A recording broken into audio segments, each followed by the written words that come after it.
Greetings and welcome back to Son of the Cinema.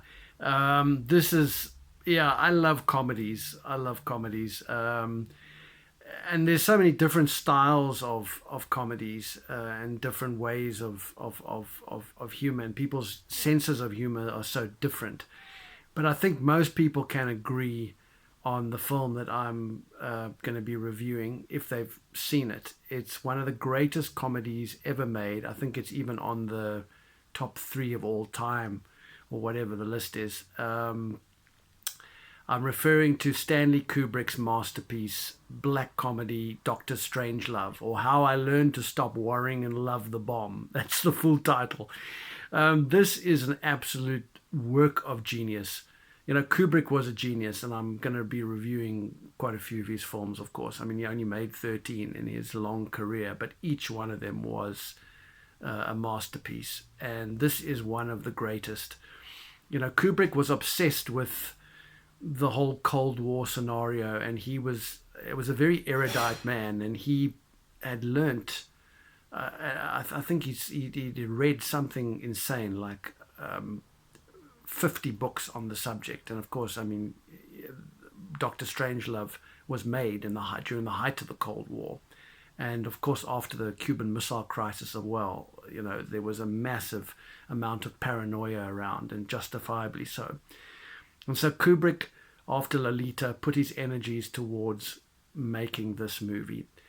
And he really meant it as a serious film. But while he was writing the script, and he bought the rights to Peter George's book Red Alert, which dealt with this whole issue of nuclear annihilation. And while he was adapting the book and writing the book, he just discovered that, you know, the situation and the whole concept was so absurd that a lot of the lines that were coming out were humorous. And so he thought to himself, you know, the best way to get your message across, and this is always the case, is to use humor. You can say anything with comedy and get away with it. And he thought, well, the best way to tell this story is in a humorous way, make it a black comedy. And so he employed a guy called Terry Southern, who was well known for his satirical writing. And together they penned what must be one of the greatest comedic scripts. It's absolutely brilliant. Should have won an Oscar. Of course it didn't. It is a masterpiece. It is so finely crafted. So what is the story about? It's basically about a Air Force base where one of the generals on the Air Force base, who has the unfortunate name of Jack Ripper, decides to issue a code red. And a code red is basically when it's because of a sneak attack by the Russians. And then what comes into effect is Plan R. And Plan R is where the B-52 bombers that have already been circling on the sort of border of Russia will then go in with their hydrogen bombs and nuke the hell out of Russia.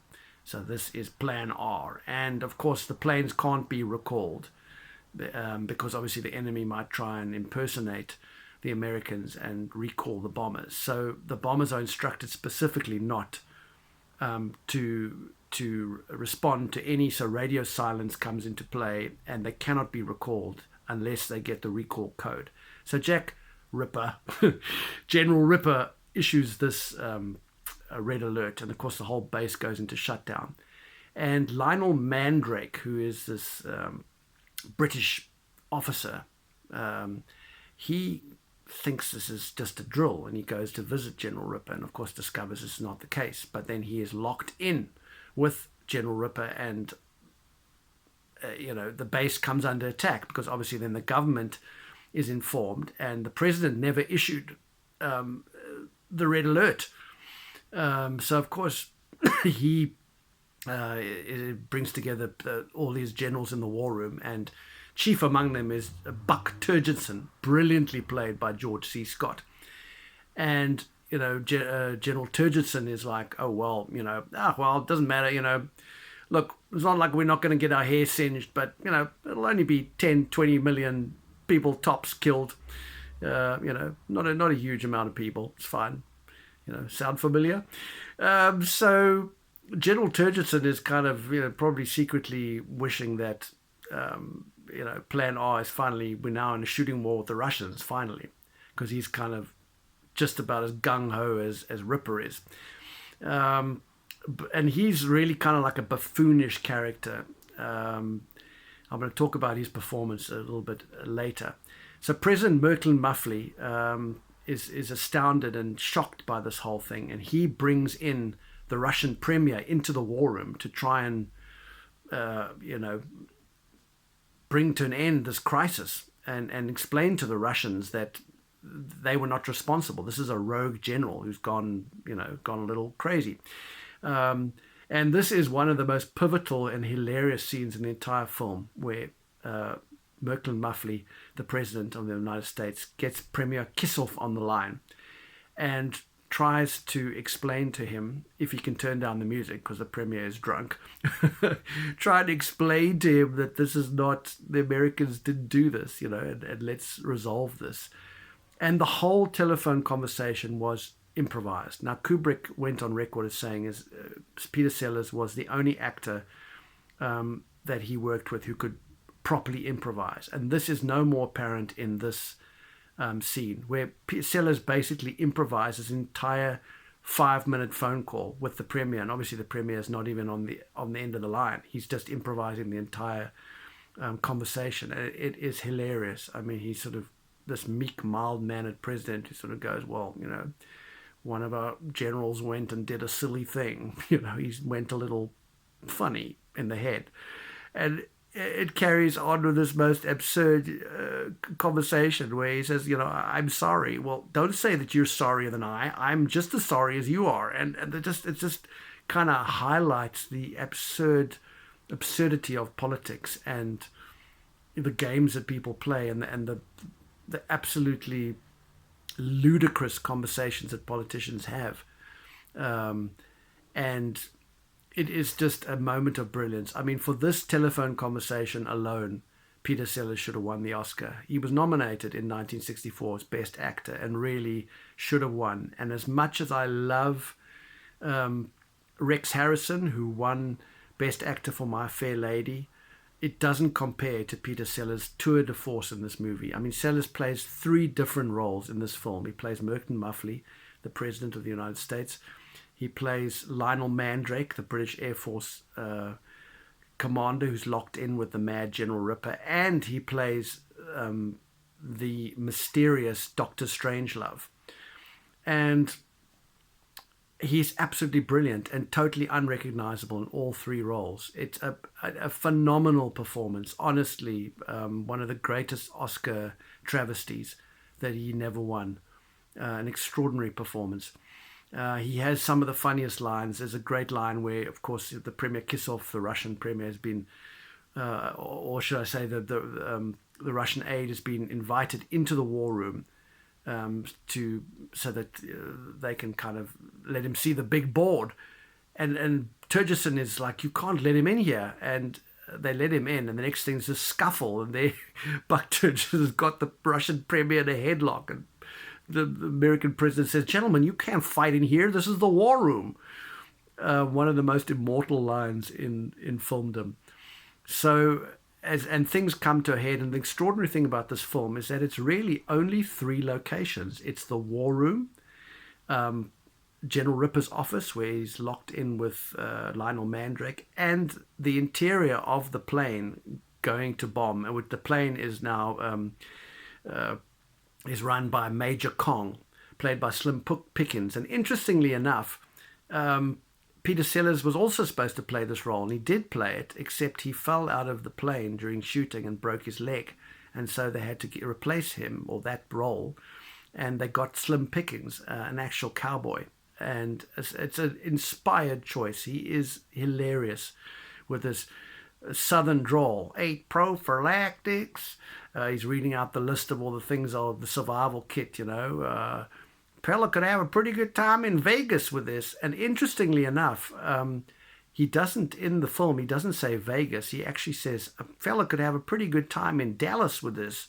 and they had to change it because the premiere of the film, this is really interesting, was the 22nd of November 1963, which was the day that President Kennedy was assassinated. So they had to delay the premiere of the film, and they had to change that line, from a pretty fella could have a pretty good time in Dallas to Vegas. So very interesting. And of course, a lot of Kennedy was involved in the Cuban Missile Crisis. So, there was a lot of emotion involved. This is, just as I mentioned, an absolutely brilliant film. And it's not just Peter Sellers' a virtuoso performance. George C. Scott, hilarious in this role.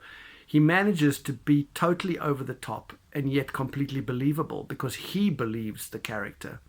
And interestingly enough, he hated the film. Kubrick actually tricked him into his performance because he wanted to play it straight. And Kubrick told him, play it straight. But then he said to him, "Oh, George, can I just have one take where you go over the top?" And then he used that take for all the scenes in the entire movie. So, of course, George C. Scott had no idea that his performance was being manipulated. It's vintage Kubrick. But it is a hilarious performance. It is so funny. This gum chewing, and having conversations with his girlfriend during the war room, say your prayers, honey. Bucky's going to be back soon. A really, really, really hilarious performance, full of little niggles and eye scratching and quirks and little movements. It's just a comedy masterpiece performance. And the third great performance in this film is Sterling Hayden, who plays General Jack Ripper. It is a chilling, chilling, chilling performance of every madman that's ever existed on the planet, that has started wars and engaged in warfare when peace could have actually been the solution. Every tin pot Hitler is kind of, is really represented in Sterling Hayden's chilling performance. And Kubrick brilliantly shoots him from below. And it's a really inspired angle because it just creates this absolute malevolent, godlike, madman. Interestingly enough, the film was actually shot in black and white, which really lends an incredible aesthetic to the film. And it allows Kubrick to play with shadows. And a lot of the set, this magnificent war room that was actually designed by Ken Adam, and it looks like straight out of James Bond. And of course, Ken Adam designed the James Bond sets. It is a brilliant set with this huge table with 26 generals around it. There's a massive, magnificent neon board. And then the lighting. They use something insane, like 26 miles of cable for lighting the war room. It's one of the great film sets ever built. And of course, the interior of the B-52 bomber, also brilliantly designed. And of course, Ripper's the interior of Ripper's office, which Kubrick used brilliantly with the shutters to create that sort of shafts of light. It's really brilliantly shot and lit by Gilbert Taylor, who was the DOP. Really, really brilliantly done. There's everything in here. Typical Kubrick. He uses handheld shots. Even the attack on the base when the Americans try to shut the base down.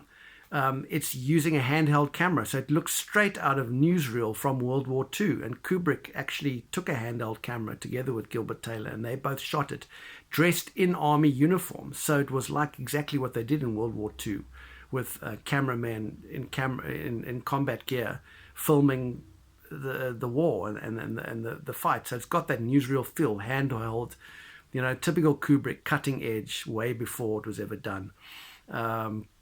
Really, really brilliant. And yeah, this movie, I can't say enough about it. It is absolutely brilliant. And of course, the final character that Sellers plays, Dr. Strangelove, the ex-Nazi, thanks Klaus Schwab, the ex-Nazi who's been roped in, by, managed to escape Nuremberg and was employed by the Americans to build the bomb and to build, and this is straight out of what actually happened, Operation Paperclip, where many German scientists were employed by the Americans and sidestepped Nuremberg. Also, a bizarre performance by Sellers. with this black glove that he strangles himself and refers to the president as Mein Führer. And of course, the extraordinary ending where he stands, he's in a wheelchair the whole movie, or when he appears, and then suddenly stands at the end of the movie and it's like, Mein Führer, I can walk. And then, of course, the bombs explode and we hear Vera Lynn's We'll Meet Again. What an awesome, fantastic, brilliant movie.